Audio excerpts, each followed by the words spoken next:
gracias a todos y a todas por acompañarnos esta tarde. La jornada de este día es intervención de fisioterapia en la unidad de cuidados intensivos.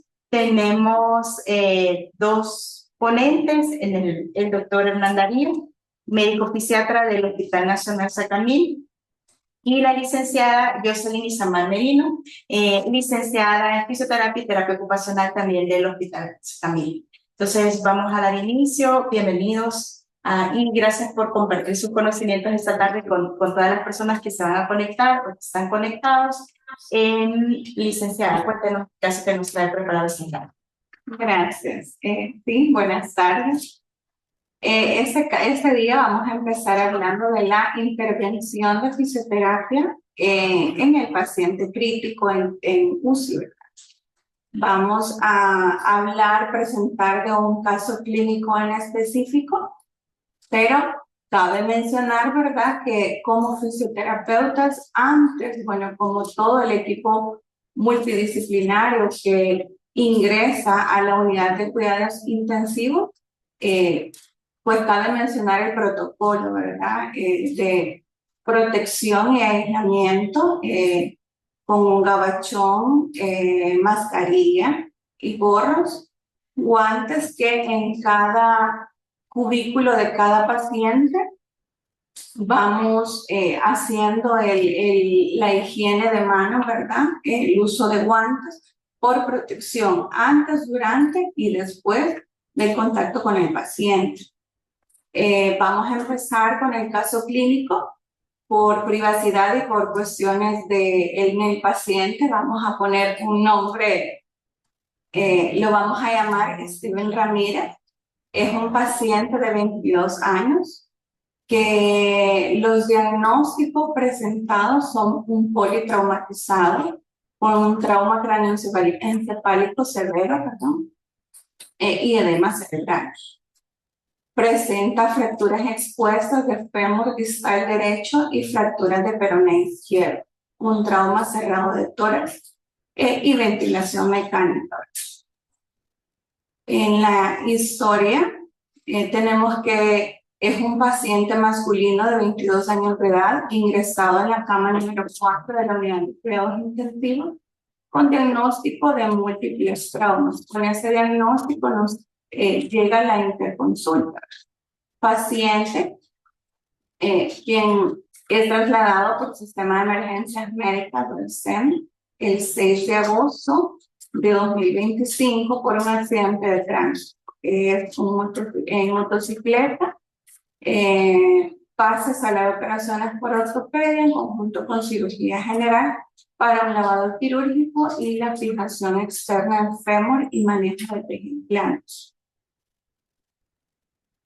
Posterior, una semana de su ingreso, se refiere a fisioterapia, donde se inicia con ejercicios terapéuticos asistidos en miembros superiores, porque como se mencionaba, pues miembros inferiores tenía fracturas, con el objetivo de prevenir las complicaciones por inmovilidad prolongada en articulaciones y mantener la funcionalidad muscular.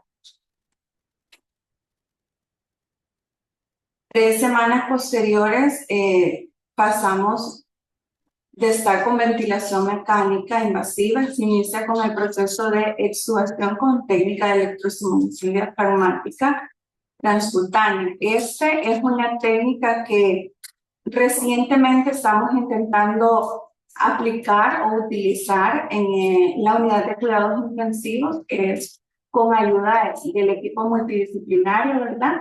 Con ayuda de los médicos intensivistas, ellos por medio de una ultrasonografía ubicamos a nivel del diafragma, ¿verdad? Y es aquí donde se colocan los electrodos del TENS o electroestimulación, ¿verdad? Para ayudarle por el periodo que se está, más que todo por la ventilación mecánica, el diafragma es el que queda atrofiado muchas veces. Entonces aquí es donde nosotros intentamos intervenir y ayudarle para mejorar la ventilación. El procedimiento Lo logramos con éxito después de 3 semanas y se implementan ejercicios respiratorios y técnicas de reeducación diafragmática para favorecer la ventilación pulmonar y optimizar el patrón respiratorio. Les mencionaba. Actualmente el paciente se encuentra en el área de ortopedia, ya salió de cuidados intensivos, ya está más estabilizado. Se encuentra con oxigenoterapia mediante la bigotera a 5 litros por minuto, mostrando una evaluación favorable dentro de su proceso de rehabilitación, ya que se está trabajando sedestación y control de tronco desde esta misma posición, ¿verdad? Sentado, porque todavía estamos en proceso de recuperación de las fracturas en miembros inferiores. Vamos a hablar un poco de la intervención de la fisioterapia en el paciente de UCI, que se busca mantener y mejorar la fuerza y la movilidad, utilizando ejercicios y técnicas de fortalecimiento muscular adaptadas a las necesidades individuales de cada paciente, progresivamente hasta lograr la mayor independencia posible, así como también en el aspecto respiratorio por medio de técnicas de reeducación diafragmática para favorecer la capacidad respiratoria espontánea para la extubación segura. Los objetivos de rehabilitación, primero es en el desacondicionamiento físico, es el conjunto de alteraciones fisiológicas y musculoesqueléticas que se producen debido a la inactividad prolongada o inmovilidad. Ahí estamos trabajando con el pacientito del caso, ¿verdad? Se empieza aquí con miembros superiores, no es el caso, perdón. Bueno, en la unidad de cuidados intensivos, nosotros tenemos 10 camas, ¿verdad? Son 10 pacientes en los que se asiste la fisioterapia temprana, que con el objetivo de fortalecer y no permitir la debilidad muscular generalizada, ayudar en la atrofia muscular y en las contracturas musculares que se dan por el encamamiento prolongado. Y aumentar el tono muscular en ellos. Alteraciones que podemos tener también en ellos a nivel del sistema cardiovascular, hipotensión ortostática, trombosis venosa profunda, disminución del gasto cardíaco y la alteración en la presión y frecuencia cardíaca. A nivel del sistema tegumentario tenemos los pacientes pueden presentar úlceras por presión, resequedad o irritación cutánea, mayor riesgo de infecciones cutáneas y fragilidad de la piel. Y quizás en lo que nos podemos enfocar un poquitito más, pues que el paciente en la unidad de cuidados intensivos, quizás la mayor dificultad que nosotros podemos encontrar con ellos es a nivel respiratorio, ¿verdad? Ya sea por la ventilación mecánica. Entonces aquí por eso presentamos que las alteraciones del sistema respiratorio como consecuencia de la inmovilidad y de la dependencia de la ventilación mecánica de los pacientes ingresados en UCI es frecuente que aparezcan complicaciones respiratorias como alteraciones de la mecánica pulmonar, infecciones respiratorias asociadas a la ventilación mecánica invasiva. Entonces, pues eso es hablar en realidad de la intervención que nosotros hacemos en la unidad de cuidados intensivos, pues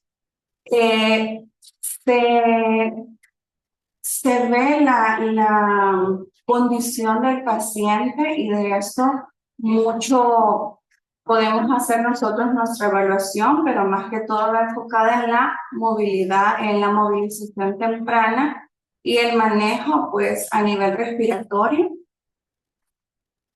ayudar a lograr hacerlo, pues, con la mayor facilidad y que el paciente esté, pues, el menor tiempo posible con la ventilación mecánica. Sí, gracias, licenciada. En este caso muy particular, el caso que nos presenta, denoto que hay una pronta interconsulta al área de rehabilitación, ¿verdad? Porque una semana después de la intervención quirúrgica, según escuché el caso. Y eso es importante porque denota que a medida intervenimos oportunamente en el abordaje de fisioterapia o fisiatría, podemos dar recomendaciones adecuadas. Y usted toca un punto muy importante, que es no solo lo musculoesquelético, sino los aspectos de la piel, ¿verdad? Que por estar pacientes encamados muchas veces eso también presenta afectaciones por la inmovilización. También cuéntenos un poco ese proceso, porque por lo dicho, el paciente aún está en el servicio de ortopedia. Sí. Entonces, no presentó el paciente en cama, pero ahora, después de casi 3 meses de un proceso que obviamente tipo multidisciplinario, ¿cómo va esa parte que usted nos mencionaba de la movilización, el componente respiratorio? Sí. Pues, bueno, al menos ahorita tenemos punto a favor con este paciente, ¿verdad? Estamos hablando de un paciente joven, donde hemos ido, gracias a Dios, evolucionando muy bien. Como les decía, salió de la unidad de cuidados intensivos, ahora estamos acá. Ya logramos, lastimosamente no logramos presentar fotos, ¿verdad? De cómo se encuentra el paciente ahora. Pues ya se está trabajando por lo menos en cama en la sedestación, con el cuidado, porque todavía estamos movilizando, ya iniciamos ejercicios isométricos, ya en miembros inferiores ya estamos hablando de ya, sí, estamos hablando de 3 meses, casi posterior, entonces ya está en el proceso, sí se presentó una dificultad a nivel, perdón, de ortopedia, ¿verdad? Ya con la corrección de la fractura, entonces ahora es como que con lo que se está luchando, pero él está evolucionando muy bien, ya estamos movilizando mejor.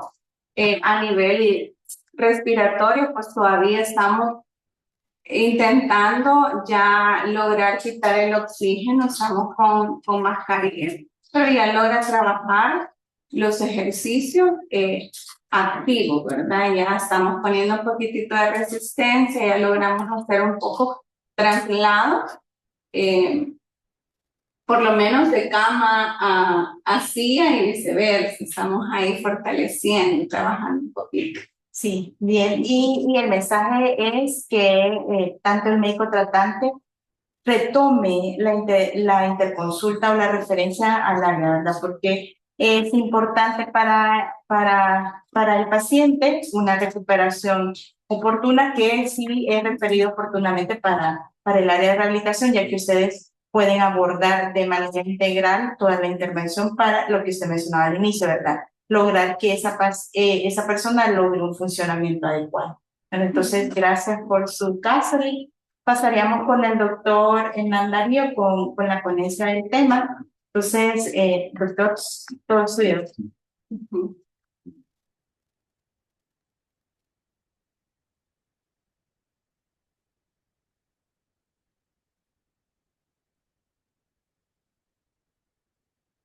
Sí, sí, sí.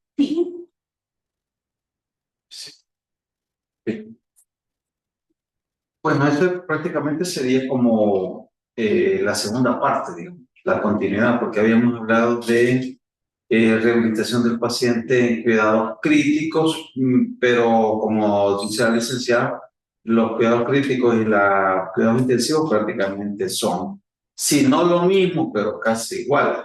Y la vez anterior habíamos hablado también de que, imagínense un paciente manejarlo desde el punto de vista de fisioterapia, con todas esas máquinas que nosotros estamos viendo, entonces está como mero difícil, hombre. Sí. Entonces se le complica la situación a la fisioterapeuta o a la persona pues, que quisiera intervenir en cualquier otra disciplina por la dificultad. Por eso es que yo había mencionado la vez anterior de que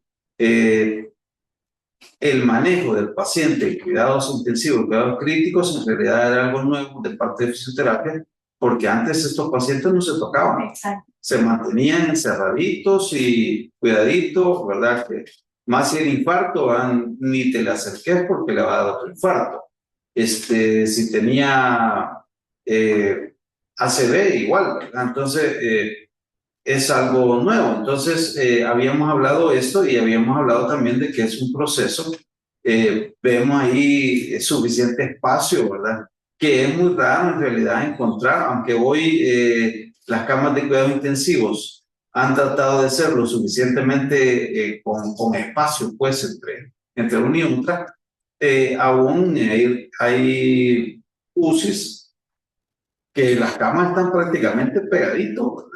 En Rosales había una unidad de cuidados intensivos que un espacio le quedaba entre una y otra persona, entonces prácticamente realizar terapia de cualquier tipo en esas condiciones es bien difícil. Aquí les muestro abajo un área más o menos de espacio que debería de existir entre cama y cama. Y como mencionaba la compañera, pues el trabajo siempre es multidisciplinario. No es de una sola persona, sino que es multidisciplinario.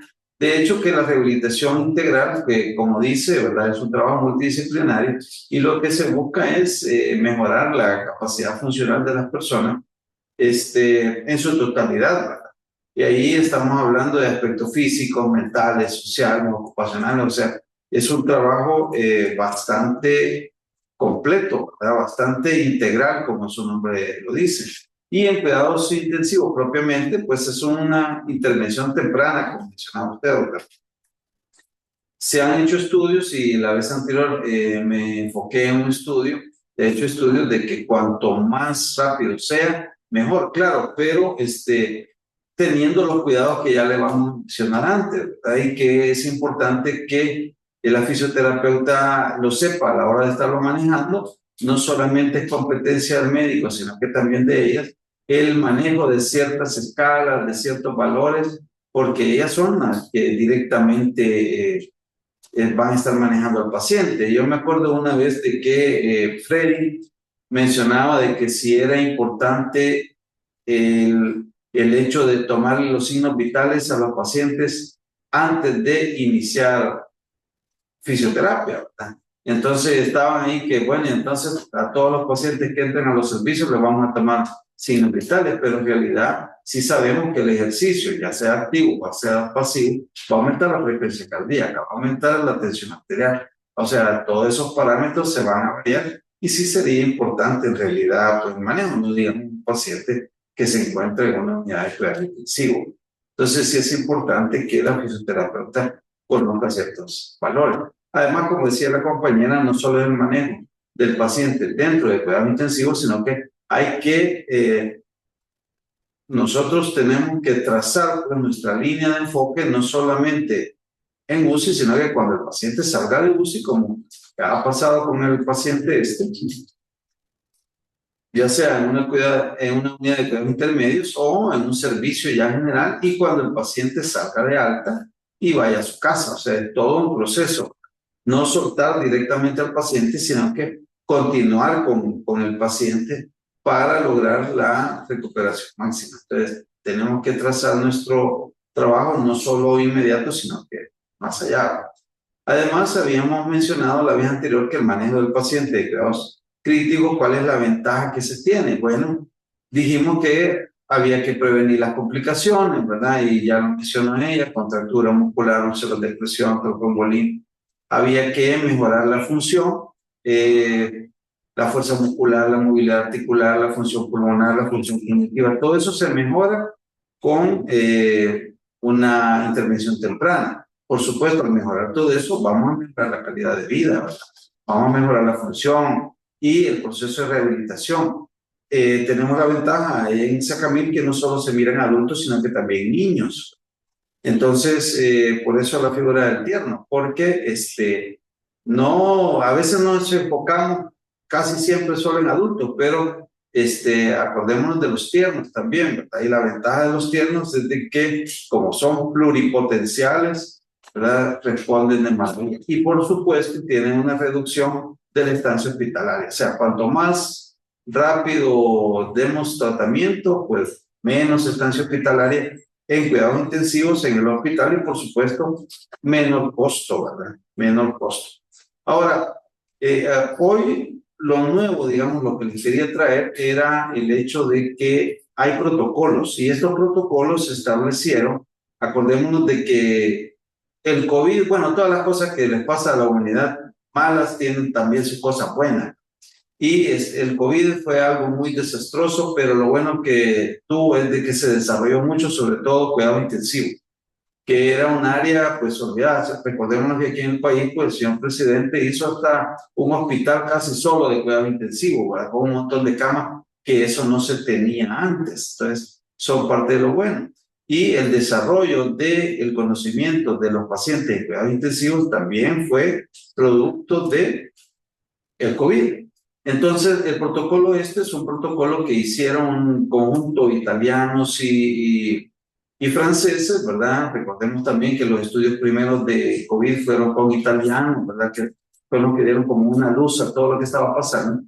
Y además fue adaptado en Latinoamérica por un compañero fisiatra de Perú, el doctor José Nerio. Entonces él hizo como una mezcla de lo que se tenía anteriormente y las experiencias de él en COVID. Por eso es que ustedes van a ver en estos protocolos algún sesgo hacia el COVID, pero es lo que se maneja en realidad en una unidad de cuidados intensivos, independientemente que el paciente tenga COVID o no tenga COVID. Entonces, ¿qué es lo que vamos a hacer? Bueno, como fisiatras, primero, un inicio temprano. Recordémonos, como dice la compañera, nuestro equipo de protección personal y no más de 3 horas utilizando ese equipo. Siempre hay que estarlo cambiando. Entonces, tiene que ser una intervención rápida, directa, en cuidados intensivos y pues debido a todas las infecciones que nosotros podemos llevar desde el exterior, que nosotros no podemos traer de cuidado intensivo, por eso es que es necesario el cambio. Claro, en esa época de COVID nosotros nos concienciamos, o sea, nos concientizamos, ¿verdad? Concientizamos el hecho de que la importancia de la protección personal, ¿verdad? Muchas veces nosotros hasta suturábamos al paciente sin guantes y manejábamos un montón de secreciones sin guantes, sin mascarilla. Bueno, en esa época fue obligación utilizar mascarilla y cuidados protectores para los ojos. Antes, cuando el médico se ponía una mascarilla frente al paciente, la gente decía, me tiene asco, ¿verdad? Pero en realidad es parte del equipo personal que nosotros debemos de utilizar.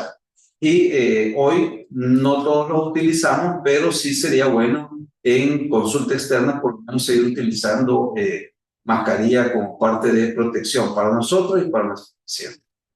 Entonces, ahí tendríamos que categorizar al paciente y lo categorizamos, primero, ¿es cooperativo o no es cooperativo el paciente? Y habíamos hablado también de que tiene que tener un paciente una estabilidad cardiopulmonar, una estabilidad metabólica y una estabilidad neurológica, que son, digamos, los 3 puntos más importantes. En el protocolo se desarrolla desde ese punto de vista. La evaluación fisiátrica sistemática, pues, tiene cooperación del paciente, está sedado el paciente, qué estado funcional está, cuál es la calidad de vida del paciente. Esos serían como los 5 puntos más importantes. La calidad de vida, el estado funcional, la sedación, los rangos articulares y la fuerza muscular y la cooperación del paciente. De ahí, como les digo, hay un sesgo de COVID, pero se ocupa para cualquier tipo, ¿verdad? Los parámetros ventilatorios que el paciente tiene, los signos vitales, porque ahorita en cuidado intensivo la compañera nos dirá cuántos COVID hay, casi ninguno, ¿verdad? Pero, sin embargo, siempre los parámetros ventilatorios hay que utilizarlos, los signos vitales hay que utilizarlos, la evaluación cognitiva hay que utilizar y los cambios si ha tenido o no ha tenido algún tipo de examen especializado, tomografías, radiografías o resonancia magnética, dependiendo pues de qué. Y ahí lo catalogamos de nivel funcional entre 0 y 5. Ya vamos a hablar sobre eso. Y el nivel de movilización entre 1 y 4. Este protocolo, como les va a quedar, ¿verdad? Es muy importante y ojalá que se puedan seguir utilizando.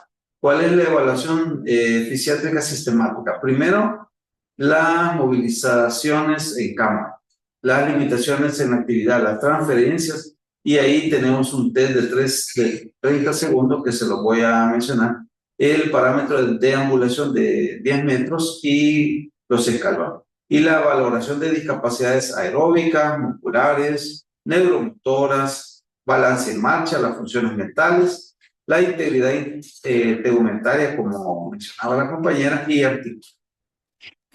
Ya que tenemos esos que lo hemos evaluado, entonces hacemos una intervención fisiátrica, una descripción de, nosotros decimos, bueno, esto es lo que le va a hacer la fisioterapeuta, y menciona, recordemos, claro, recuerden que es un protocolo sacado específicamente de un hospital, de un área específica, entonces ellos utilizan la ozonoterapia y la acupuntura. Yo estuve en una charla un par de sábados y ahí estaba la presidenta de la Sociedad de Fisiatría y ella mencionaba el montón de tratamientos alternativos. Recordémonos de que nosotros como especialidad en rehabilitación somos una especialidad alternativa.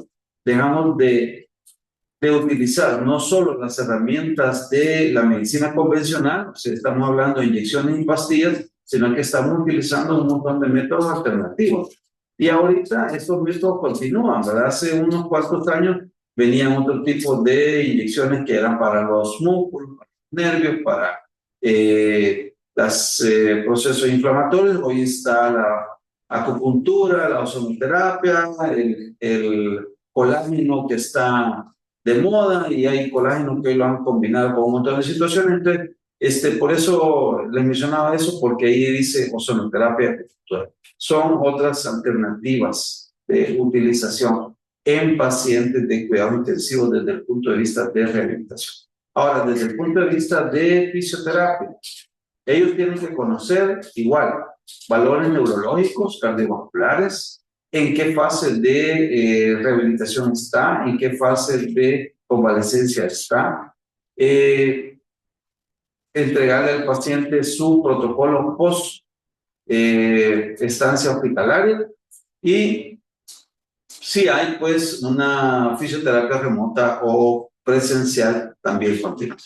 Ahora, ¿cuáles son los parámetros que fisioterapia tiene que manejar? Protocolo de movilización temprana, el posicionamiento en cama, el recondicionamiento muscular, claro, lo hacen, pero no así como protocolizado. La resistencia cardiopulmonar, mejor coordinación y neuromuscular, el entrenamiento del balance y el equilibrio, la estimulación eléctrica neuromuscular, que la compañera estaba diciendo que ellos ya lo utilizan en la unidad de cuidados intensivos, la estimulación somatosensorial y las actividades básicas del.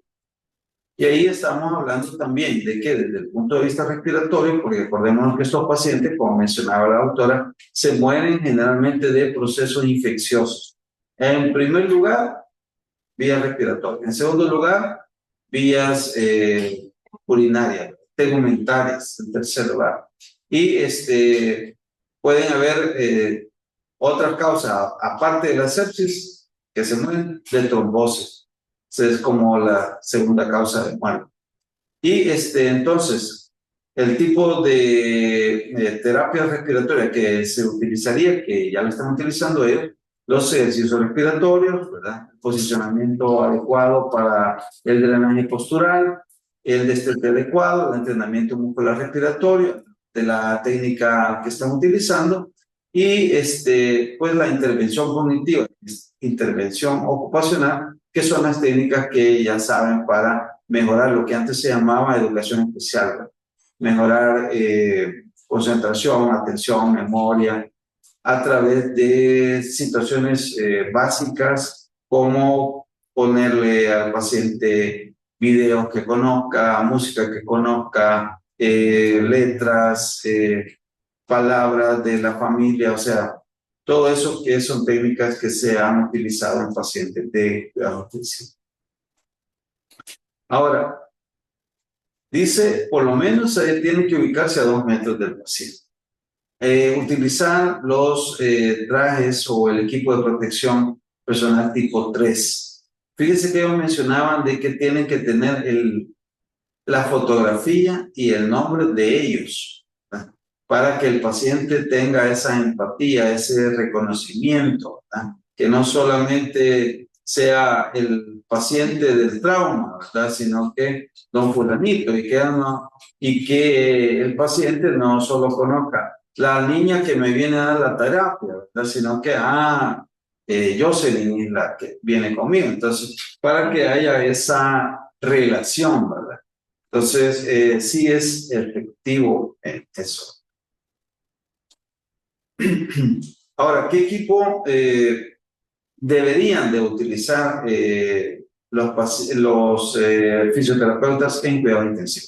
Y estamos hablando de dinamómetro, el andador, o sea, se requiere un espacio grande pues para tener todo esto, ¿verdad? El cicloergómetro, el set de pesas, los arnés de gravedad, o sea, todo eso que les va a quedar a ustedes pues es parte. Y entre las escalas, claro, como son escalas que si, ojalá que lo comiencen a utilizar los colegas que nos están viendo o oyendo, ¿verdad? Por eso que les traigo las escalas.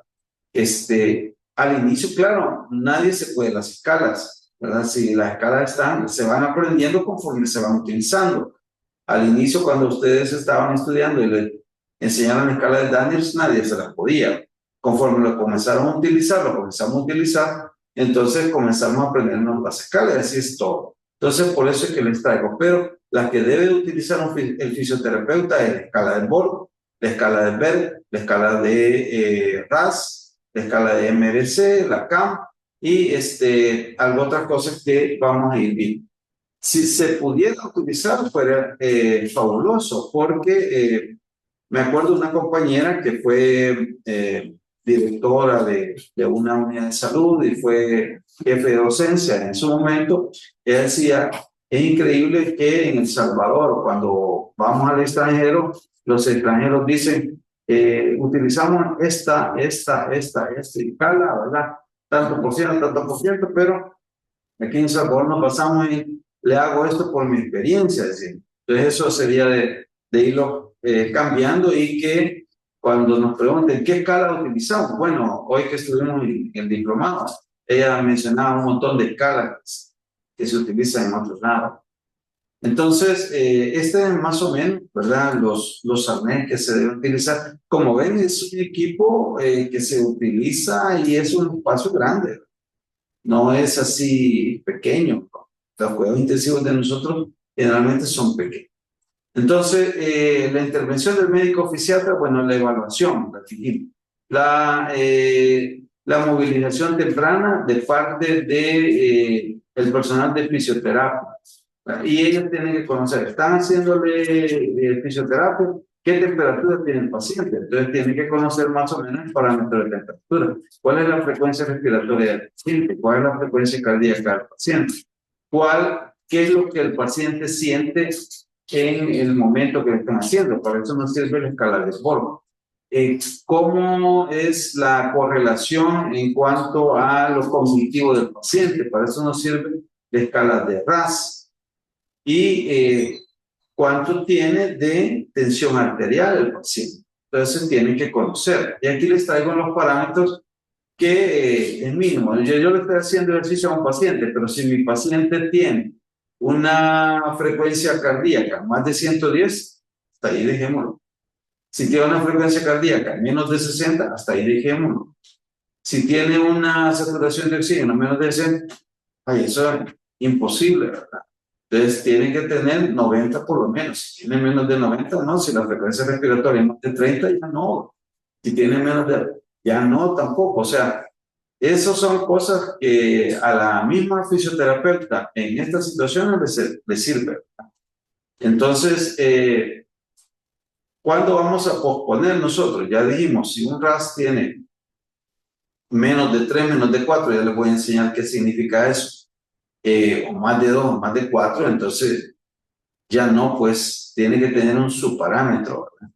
Que les traigo las escalas, como le digo, para hacer un poco más didáctico y científico, porque les podría decir, no, si el paciente está agitado, entonces, pero quedamos en lo mismo, ¿verdad? Que es mi experiencia. Entonces, mejor aquí se las traigo así como protocolizadas, ya la pongo. Entonces, el paso 2, la evaluación sistemática y todas las evaluaciones que está utilizando drogas, por qué tiene entonces esta frecuencia cardíaca, por qué tiene esta frecuencia respiratoria, cuánto tiene de pH, cuánto tiene de glucosa. Si el paciente es diabético y tiene más de 300, dejémoslo, ¿verdad? Si tiene un dímero de menos de 1, dejémoslo, que es como el tipo de coagulación, ¿verdad? Si el pronóstico SOFA es alto, 13, ya dejémoslo. O sea, ahí son situaciones de que uno dice, bueno, sí, me llamaron, pero si al hacerle la escala vemos de que no le toca ahorita fisioterapia, ¿verdad? Mejor que se quede, pues sí, esperando, ¿verdad? Aquí tenemos nada más el test de 30 segundos, la paciente se levanta y se sienta durante 30 segundos y ahí vemos más o menos, según la edad, cuál es la frecuencia que debe de tener, ¿verdad? Cuántas veces tiene que levantarse en promedio. Entonces, y desde RAS, ¿verdad? Y ahí vemos 0, digamos, es un paciente alerta y tranquilo. Yo les dije que tiene que estar entre +2 y -2 el paciente para que esté bien. Aún 2, si ustedes vieron en la gráfica anterior, decía que estaba entre sí hacerlo o no hacerlo, porque ya el 2 está agitado, ¿verdad? Entonces, si el paciente está agitado, muy agitado, combativo, ¿verdad? Si le trata de pegar al que se le acerque, a ese no hay que tocarlo. Si el paciente está todo sedado, ¿verdad? Sedación profunda, tampoco no hay que tocarlo. Entonces, tiene que estar entre un paciente alerta, tranquilo, un poco adormilado, sí, un poco ansioso también, ¿verdad? Pero si pasa de eso, no. Y cuando estemos haciendo los ejercicios o la intervención que le estamos haciendo, es tener la escala ahí y decirle al paciente, mire, si usted se siente un poquito con esfuerzo, agitado, con mucho dolor o algo, entonces díganos. Entonces ahí vemos que el paciente nos puede decir, no, sí, siga, ¿verdad? Está tranquilo, está tranquilo. Entonces, que escala de Borg es la que utilizamos también en rehabilitación cardíaca, ¿verdad? Ponemos al paciente ahí y le decimos, mire, ¿cómo siente? Aunque nosotros lo veamos tranquilo. Y la escala de SOFA es para reforzar lo de la probable muerte según la sepsis. Y ahí están todos los parámetros, ¿verdad? A nivel de sistema nervioso central, renal, hepático, de coagulación, respiratorio, cardiovascular. Se saca toda la escala, te van sumando los puntos y si sale más de 13, el paciente tiene en promedio el 80% de posibilidad de muerte. Entonces, ahí no hay que tocarlo. O sea, porque se nos va a morir, no vaya a ser. No vaya a ser que se nos muera. Entonces, les debo los baremos, porque a este hay que sacarle un baremo. Esta es la escala de Camps, que es también para el paciente. Ahora el paciente cursa con cambios de comportamiento durante el día, se distrae fácilmente, y ahí vamos viendo si, según esta escala, nosotros lo podemos tratar o no, ¿verdad? Dependiendo. ¿Tiene alteraciones del estado de alerta? ¿Se cae en coma? Entonces ahí vamos viendo esta escala. Esta es la escala de orientación y amnesia. Ahí se le va preguntando, ¿verdad? Es como hacerle como un mini mental, ¿verdad? ¿Cuál es su nombre? ¿Dónde estamos? ¿Qué qué es lo que recuerda, ¿verdad? En qué fecha. Es como hacerle un mini mental ahí, uno mira si en realidad el paciente puede estar apto o no, ¿verdad? Y ahí este sí tiene el baremo, ¿verdad? La puntuación si es normal, si es límite o si está alterado. Y ya dijimos que un paciente alterado, pues mejor no hay que tocarlo. Y este es desde el PERME, ¿verdad? Que es también sobre las actividades de la vida diaria. Y así se va sacando si el paciente, pues, puede comer el solo, se puede sentar el solo, puede cambiar el solo. O sea, ahí habría que ver la posición que puede adoptar. Y entonces se la va haciendo como un test y es interesante hacerle este test al paciente, nomás que la compañía lo recibe y bueno, hoy que lo cambiaron, ¿verdad? Ya tiene este otro test, miren todo lo que cambió, o sea, ya es algo como más objetivo, no es solo el hecho de que venía así y se fue así, ¿verdad? Pero no tenemos en realidad ningún tipo de escala que nos esté midiendo eso. Es lo que nosotros decimos, hacerlo objetivo, es lo subjetivo en objetivo. Sí, el paciente salió muy bien, pero ¿qué tan bien salió? Es como cuando nosotros decimos, tiene buena fuerza muscular, pero ¿cuánto? Tiene 3, 4, 5, o sea, hacer lo más matemático posible, lo más objetivo posible. Y aquí está la escala de Berg, ¿verdad? De transferencia, ¿verdad? Entonces, el paciente, ¿cómo llegó? Necesitaba asistencia moderada o máximo, ¿verdad? No lograba permanecer de pie, no lograba permanecer de tronco, ¿verdad? Y ahí lo saca y, cuando se fue, él ya lograba permanecer sentado más de 2 minutos, ya lograba permanecer de pie más de 2 minutos, ya él podía utilizar, estaba estable sin necesidad de estar apoyado en nada, entonces con eso, imagínense, llegó con 0, salió con 4, o sea, una gran diferencia. Entonces ya cualquiera que lo dé en 0 a 4 dice, uy, una gran mejoría. Y Asia, para los que pues estamos en rehabilitación, acuérdense que Asia, que es la Asociación de Lesionados Medulares Americana, dice de que tenemos 5 puntos específicos en el miembro superior y 5 puntos específicos en el miembro inferior. Y hoy se ha acortado a 3. En miembro superior, lo más importante dicen que es la ABD del brazo, es lo más importante. La flexión del antebrazo y la extensión de la muñeca. Esos son como los movimientos más importantes. Se nos reduce de 5 a 3. Eso es fácil.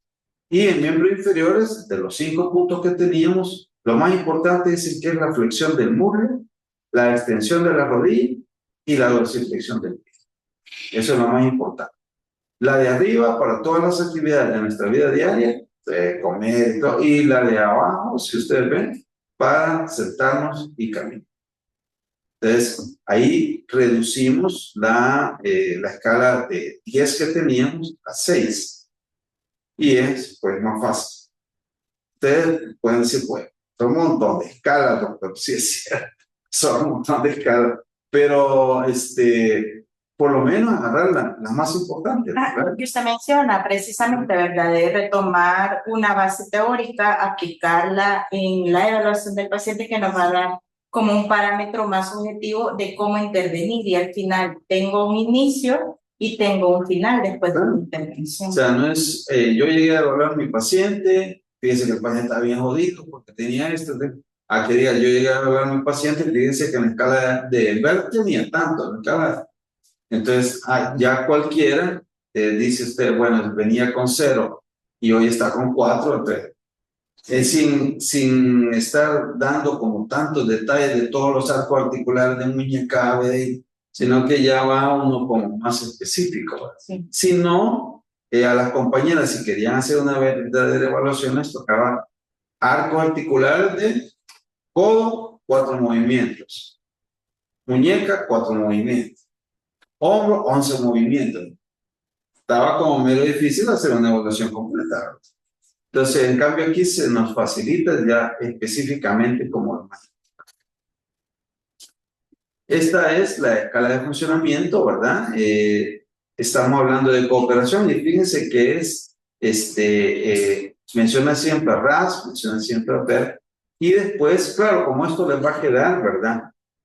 Aquí se mencionan las intervenciones que tienen que hacer a nivel neuromotor, la movilización temprana, el posicionamiento en cama, que ya lo hacen, por supuesto, el acondicionamiento muscular, la resistencia, ¿verdad? La coordinación y el control muscular, el entrenamiento y el balance, pero vaya, el entrenamiento y balance, que tenía un board de 1 y ahorita, o sea, ya mejora, pues, el hecho de lo subjetivo, cambiarlo en objetivo, ¿verdad? Y en las actividades básicas de la vida diaria. Y hay otras subintervenciones como los cambios posturales, la sedentación, las transferencias, el ejercicio de control, ¿verdad? Sí hay cicloergómetro, ¿verdad? La deambulación, el test de los 30 segundos, ¿verdad? O de los 10 metros y ese. Y aquí, más o menos, ¿verdad? Como les digo, esto es, no es que lo van a hacer todo, pero resultaría positivo si ya tenemos nosotros un nivel funcional, ¿verdad?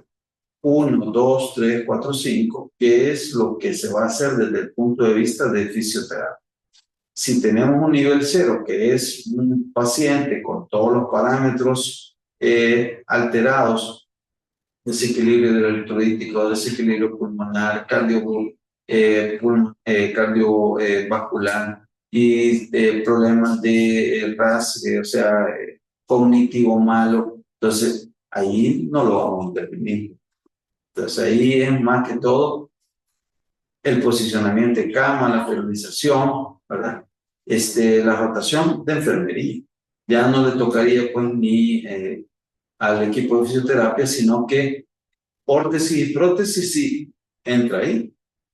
Si tuviéramos nosotros un equipo de órtesis y prótesis, dicen que el nuevo hospital ya contrataron a bastantes ortesistas y protesistas para este tipo de intervención. Dios quiera que eso mejore. En la 1, la nivel 1, que ya todavía es dependiente de todas las actividades de la vida diaria, pero digamos un sofá no es que se va a morir ya, sino que todavía puede ser un paciente que tiene muchas buenas probabilidades de vida. Entonces ya siempre la rotación, la ferilización, y ahí podríamos comenzar nosotros ya con ejercicio pasivo, con cicloergómetro, ¿verdad?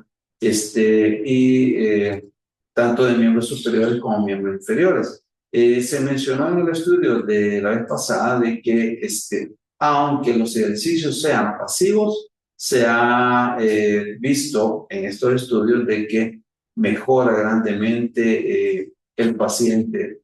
Sabemos que estamos movilizando músculos y se va a movilizar entonces toda la sangre y por lo tanto va a mejorar pues todo, ¿verdad? La inflamación, la infección, o sea, mejora todo el sistema metabólico. En el nivel 2 siempre sería la posición sedente, las transferencias y ahí lo que va a hacer desde el punto de vista de fisioterapia, el entrenamiento de miembros superiores, el cicloergómetro, los ejercicios y así vamos mejorando. ¿Cómo esto de parte de sí. Y aquí tenemos una fase, ¿verdad? Protocolo, como les digo, es una fase. Y ahí dice, primero tiene que tener una frecuencia cardíaca menor de 110. Una presión arterial, si la presión arterial es de más de 140-90 o menos de 90-60, entonces no, ¿verdad? No hay que utilizar. Y una saturación de oxígeno que no sea menos de 88, le ponen 90, y un FIO2, que es el oxígeno propiamente ya de la máquina, menor de 60, eso no lo podemos utilizar. O hoy que el paciente ya está en el servicio, ¿verdad? Si tiene todavía una saturación inadecuada, pues también, ¿verdad? Hay que ver, aunque sí está en el servicio, se supone que tiene buena saturación. Entonces, ahí ¿cuándo vamos a progresar a la siguiente fase? Bueno, cuando ya obedezca órdenes, esté dinámicamente estable, tiene una buena oxigenación, se pueda parar, tenga actividad de preambulación, la postura, y así vamos a ir bien. Ven, es algo bien sencillo, ¿verdad? Y le está dando a las compañeras como el parámetro, ve, hoy sigue esto, hoy sigue esto, hoy sigue esto, ya bien ordenado, protocolizado, ¿verdad? Sin andar inventando, claro, cada paciente es diferente, pues, ¿verdad? Pero se evita aquello de que mejor yo le voy a hacer tal cosa. Claro, siempre se tiene que dejar lo de la experiencia de cada uno, ¿verdad? Y siempre hay que ver que una fisioterapeuta puede ser mucho más apta por los conocimientos, por la experiencia y por un don. Algunos tienen un don que solo tocan al paciente y se mejoran. Todas, en realidad, al tocar al paciente se mejoran. Pero algunos dicen, mire, yo solo toco a mis pacientes y ya están caminando. Entonces, siempre existe aquello. No, acuérdense que todos los protocolos no es que no vamos a saltarnos ni un paso, ¿verdad? Sino que eso, pues hay que adaptarlo cada uno a su paciente, ¿verdad? Y al lugar donde está. Bien. Y aquí tenemos como cuánto nos va a durar cada fase, ¿verdad? 15, 30 minutos, 15, 45 minutos, 30, 60. Y así vamos viendo incluso la duración de las sesiones. ¿Cuántas veces a la semana le vamos a dar al que esté en fase 1, fase 2, fase 3, fase 4? ¿Cuáles son las escalas que vamos a utilizar? ¿Cuántas veces al día? Ven que los que están agudos hasta 2 veces al día. Y, por ejemplo, los protocolos de ultrasonido terapéutico. A veces mencionan cada 8 horas ultrasonido, claro. Pues no es muy práctico en nuestro diario vivir como institución, ¿verdad? Porque al paciente le tocaría estar llegando. Pero cuando el paciente esté ingresado, pues, ¿verdad? 2 veces al día podría ser factible, ¿verdad? Solo que la compañera tendría que ponerse doble el paciente, o sea, más personal para menos paciente, pero a la larga quizás saldrían más rápido el paciente. Y ¿qué le vamos a hacer en cada uno? El entrenamiento de la movilidad de la cama, el entrenamiento de la transferencia, el programa de ambulación, ¿verdad? Y qué tipo de ejercicio. Y ahí vamos a ir mejorando dependiendo de nuestra fase. ¿Cómo esto va a quedar? ¿Y cuándo vamos a interrumpir la fisioterapia? Si se extuvo accidentalmente, ¿verdad? Si hay una retirada de algún acceso, ¿verdad?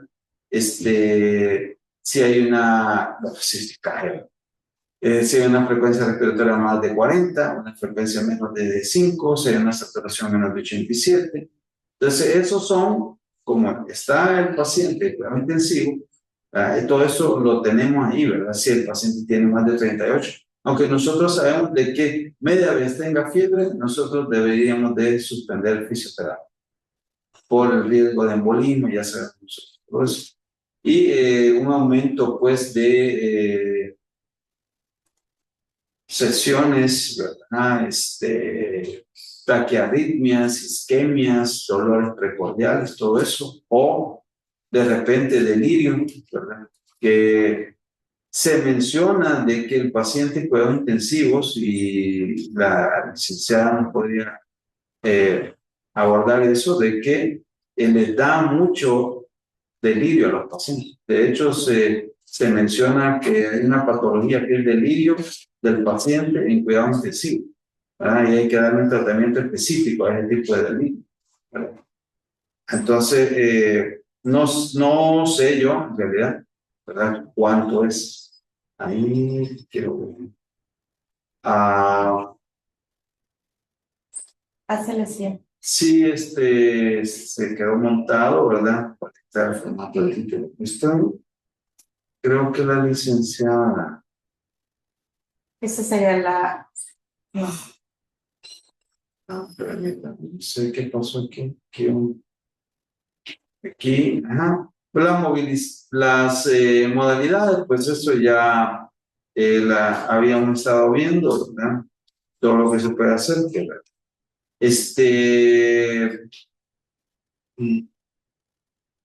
Estas son algunas de las modalidades. Y